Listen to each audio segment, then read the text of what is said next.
Pembangunan tol pasti akan sangat membantu untuk memangkas waktu perjalanan antar kota, negara, bahkan benua.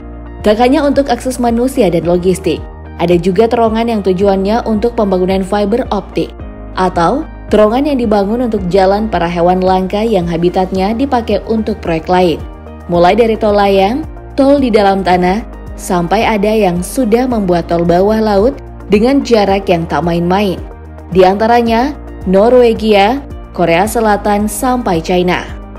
Mungkin ide ini juga yang membuat pemerintah Indonesia tertarik untuk membangun tol bawah laut di wilayah ibu kota negara. Kurang lebih 30 menit dari Balikpapan sudah berjalan. Kalau di negara lain seperti Norwegia sudah membangun lebih dari 35 tol bawah laut, maka Indonesia akan mencetak rekor untuk yang pertama kalinya. Jadi bisa dipastikan, proyek ini sangat dinantikan oleh seluruh warga Indonesia.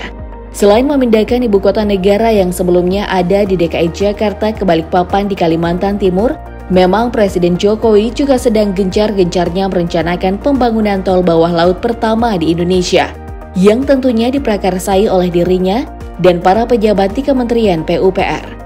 Meski rencana ini sebenarnya sudah dibahas sejak Januari tahun 2022 lalu, tapi kini dikatakan bahwa pemerintah bersama dengan Kementerian PUPR sedang menyelesaikan rencana desainnya dan rencananya akan segera selesai di tahun 2023 ini.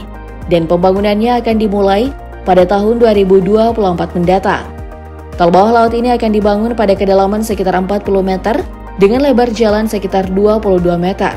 Tol bawah laut ini sengaja dibangun Presiden Jokowi sebagai alternatif pengganti jembatan yang dikhawatirkan akan merusak habitat hewan endemik Balikpapan yakni bekantan. Mengingat populasi fauna asli Kalimantan ini sangat dilindungi dan 4 tahun terakhir menunjukkan peningkatan populasi yang semakin membaik. Tol bawah laut ini dianggap yang paling aman untuk menjaga habitat mereka, juga menjaga hutan lindung lainnya yang ada di ibu kota negara. Rencananya, tol yang akan dibangun sepanjang 1,5 km dan membentang dari Balikpapan hingga ibu kota negara, Samarinda, akan memangkas waktu perjalanan menjadi hanya 30 menit. Proyek ini bekerja sama dengan investor Korea Selatan dan digadang-gadang akan menghabiskan anggaran pembangunan hingga triliun rupiah. Tapi sebelum rencana pembangunan tol bawah laut yang terbilang sulit itu, sebelumnya Presiden Jokowi juga sudah membangun beberapa tol yang jadi andalan beliau selama menjabat orang nomor 1 Indonesia. Bahkan beberapa di antaranya pakai metode yang tak biasa dan kadang-kadang tak masuk akal. Mulai dari yang normal-normal, nekat meratakan gunung atau membangun tol bawah tanah. Tapi untuk di IKN tercatat akan ada 4 tol yang akan mengelilingi IKN dan juga ada yang dibangun melintasi Teluk. 4 tol diantaranya tol Balikpapan, Samarinda, Kilometer 1 Junction Pulau Balang, dan Jalan Tol Bandar Udara Sepinggan Jalan Tol Balikpapan Samarinda. Selanjutnya juga akan dibangun tol Bandara VVIP, Outer Ring Road kawasan inti pusat pemerintahan, Jalan Tol Junction Pulau Balang. Jadi bisa dipastikan pembangunan tol bawah laut IKN ini nantinya juga akan menjadi proyek gila-gilaan milik Presiden Jokowi. Tapi bisa dipastikan akan membawa dampak besar bagi perekonomian ibu kota negara. Dan tentunya juga mega proyek Jokowi ini bakal dilanjutkan Prabowo saat telah resmi jadi Presiden Republik Indonesia. Karena kita lihat bagaimana kedekatan beliau dengan Pak Jokowi.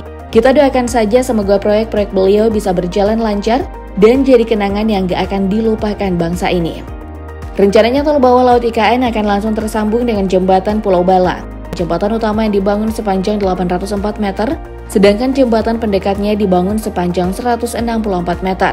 Jembatan ini juga akan dibangun dengan jalan akses sepanjang 1807 meter dan menghubungkan Balikpapan dengan Kabupaten Penajam Pasar Utara. Jembatan yang sudah dibangun sejak tahun 2015 dan baru rampung dikerjakan tahun ini, menghabiskan dana sampai 1,4 triliun rupiah. Dan dibangun untuk akses logistik ke IKN.